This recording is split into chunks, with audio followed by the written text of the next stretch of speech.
no, do you realise that it has been since December 2020? Since I made one of these videos. This is a long time coming. And I thought, given that we are a few months into the year now, we've had quite a lot of music, and I've touched on a lot of music already, but there's a lot of music I haven't touched on. So I thought it would be great to do a big compilation video where I just talk about all the releases that you might have expected me to review, but I haven't had a huge amount to say about them. There's some albums in this list as well, in this video, that you probably weren't expecting me to talk about, but just in case, just for sort of completionist purposes, I just wanted to kind of round it all up in this video and just kind of get my thoughts out there on as many albums that I think are worth talking about. Some of them are absolutely worth your time as well, and most of them, even if I didn't like them, are probably worth your listen to just for the sake of giving it a go. So yeah, that's the video. I think I'm going to be on 15 albums. I think I'm going to be talking about 15-ish albums, maybe more. But there we go. Let's go. I'm just impressed with how this Avril Lavigne album sounds like it was literally written by like a 14-year-old. I don't know how she managed to achieve that.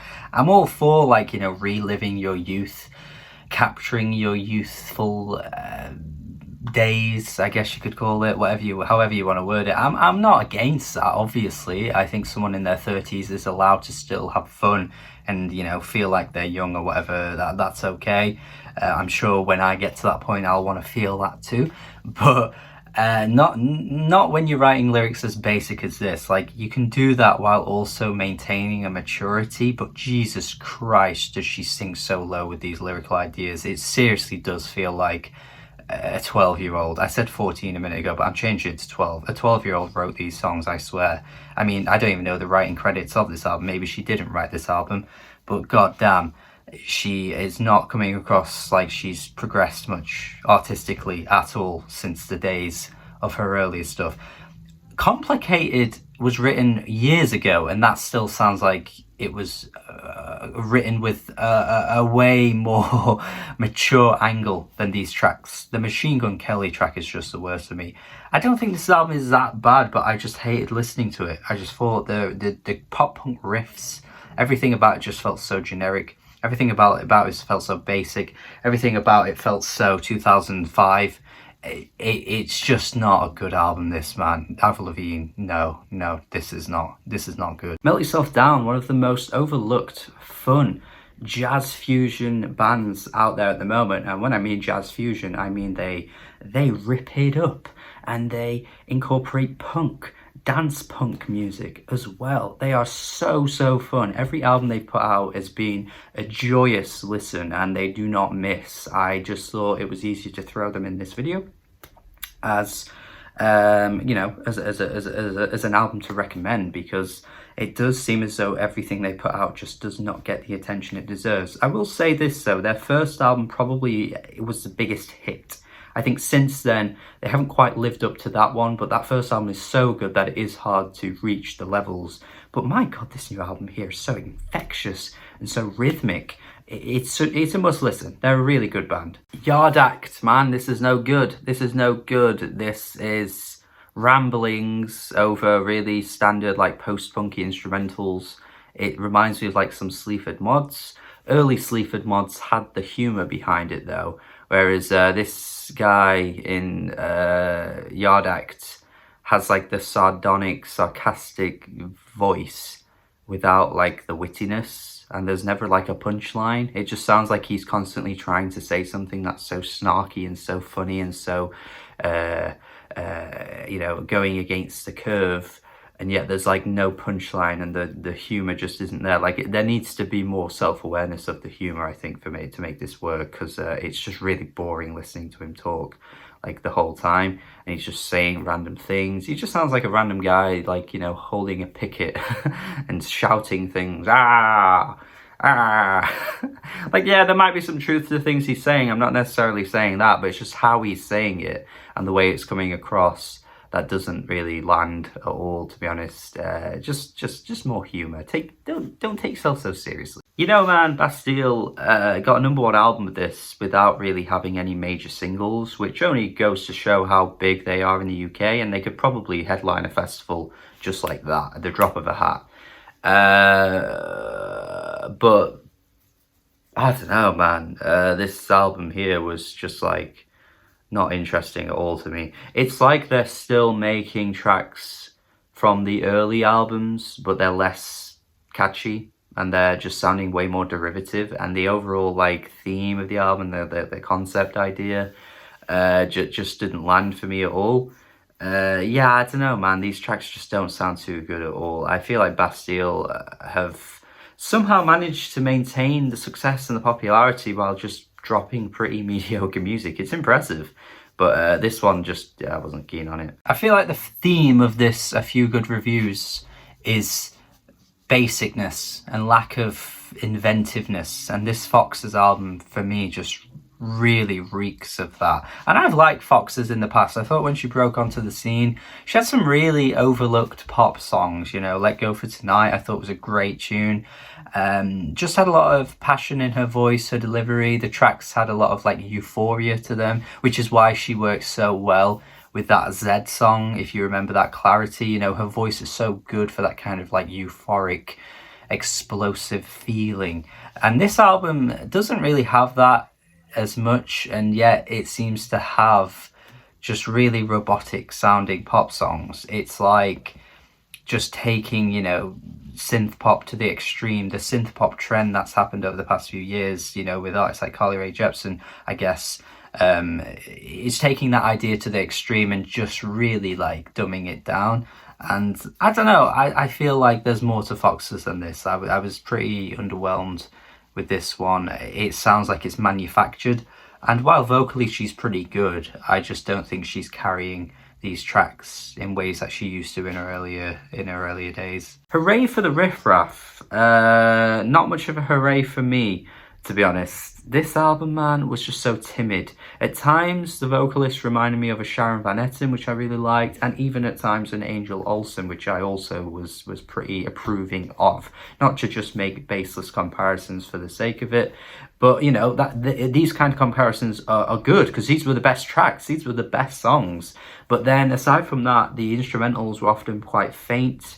Vocally wasn't always that impressed either. It just kind of was like one ear out the other type music at times. It just all felt a bit flat, to be honest. Just really wasn't feeling it. And the bloody one track where she's like, me hate you, ICE, ICE, I hate you. Like, I get the gesture, I get the idea of what she's talking about in regards to ICE, but God, why approach it in the most immature way you can? That song was so bad. Up there with some of the most tedious songs I've heard this year. But yeah, overall pretty meh. You know, nothing really reached the level of that bad, but nothing really went above decent either. It was just meh. We know how good Tears for Fears historically have been. They have some of the greatest pop songs ever made, in my opinion. And I think they are legends of the 80s. They truly are. But this new album, man, just feels so stale and so lifeless. In the music department, I just feel like the production often sounds really thin. And then when they add the swelling production, it just comes off as really cheesy, which is a shame, because I usually like the kind of overwrought, dramatic swelling production that artists can opt for in their music. You know, Perfume Genius does it fantastically in his songs and across his albums. And I think there's just a line that you can cross with it, and I think Tears for Fears crossed it with this one. And honestly, sometimes the vocals are just so baffling. Like on some of the tracks, I'm just left wondering why they are recorded in the way they are, or why the vocalist is singing in the way he is. I don't know if it's just a production decision or anything like that, or it's just how his voice has aged over time. I don't know, because not every track does it. It's very odd. It's an odd album at times. It's not too good, to be honest. Not really my kind of cup of tea. But, you know, kind of cool to see legends of the game returning so late in their career with a new album. Just unfortunately didn't like it. The Wombats, bro, they used to be so characterful. They used to be so funny, witty, and just didn't take themselves seriously. That debut album still stands as being a really, really good album. You know, an indie rock album from the 2000s. Easily one of the better ones out there. I will stand by that. However, this new one, my God, some of the lyrical ideas were just so unbelievably poor, and the execution was just like anyone wrote it. You know, what happened to the Wombats, man? They used to make these kinds of lyrical themes funny and tongue-in-cheek and sardonic, and would kind of have a sarcastic twist behind the self-deprecation. There was always a humor to the sad lyrics or the depressing lyrics, but now it's just all stripped away, and this is just like a really anyone could have made it album.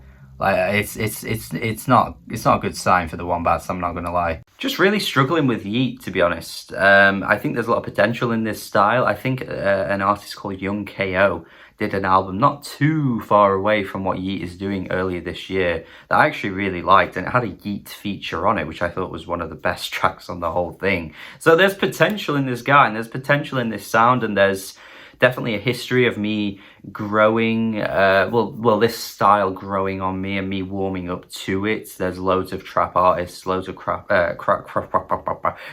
rap artists. I nearly said crap artists, and that would have been pretty unfortunate. But yeah, there's artists like Lucky who have grown on me over time too. And I guess the rage sort of genre label maybe becoming a bit of a fad at the moment, but I think there are artists in the past that don't sound that far away from what Yeat is doing, to be honest. I think it's just another genre term being thrown at something for the sake of it. But even besides that, I think, you know, the repetitive, you know, trap style has potential to be great. I just don't think Yeat has got it yet. He's dropping a lot of music in a short period of time, short bursts. And I think he probably should slow down a little bit, refine his sound, maybe work on just having the hooks pop out a little bit more. Because honestly, so many of these tracks blend together, and there's so many of them. His albums are like 20 tracks long. By the end, differentiating each track is so difficult. It's ridiculously difficult. I think he needs to refine what he's doing, or else this is just going to get really boring quickly. And I personally, I'm not that entertained by it even to begin with. So yeah, it's not looking good for me personally, but there's potential. I see it. So I kind of like the kind of weirdness to this Yule album. At first, I didn't really quite understand what was going on. And then when I listened to it again, I guess a lot of the tracks are quite atmospheric in the way that, you know, her vocals tend to be like the front and center of it all. She's very whispery. She's very ethereal with her voice. But I don't know, it just didn't really land with me at all, to be honest. I just was not feeling much of it.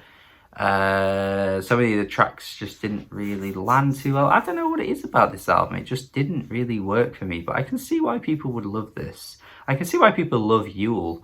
But there's just something that doesn't click, and I can't quite describe why. Spoon have done a very Spoon thing and released a very Spoon-sounding album once again. They are probably one of the most consistent bands out there to make music as good as it sounds, and also make it sound almost identical to every other album that they've put out to date.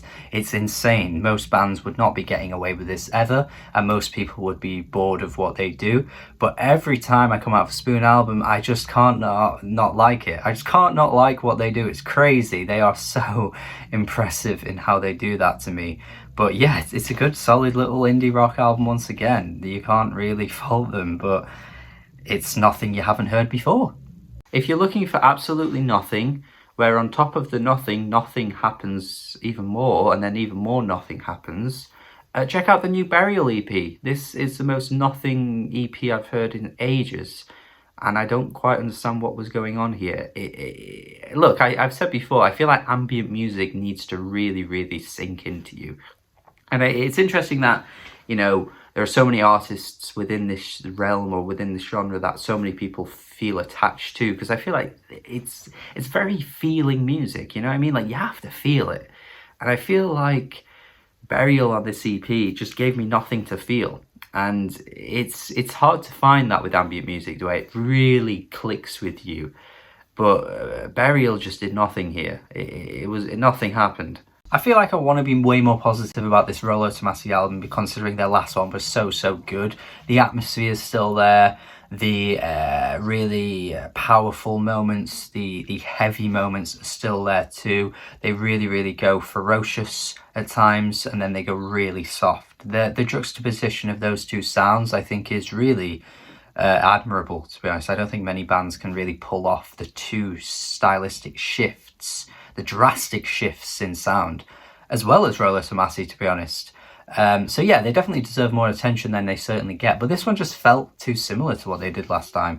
It just felt like the same album in a way, sort of. It didn't really feel like there was a huge difference to what we've heard them do in the past in this album. They're kind of painting themselves into a corner a little bit, unfortunately, but the results are still pretty good, to be fair. It's a good album. Formerly known as British Sea Power, they're now just going by the name Sea Power. I don't know how long that's been going like that for, to be honest. Not really followed this band at all. But to be fair, this was a pretty nice throwback to the post-punk days of the 80s. There was some really great guitar tones on this album. I was grooving along, and I thought overall, vocally, it was pretty good as well.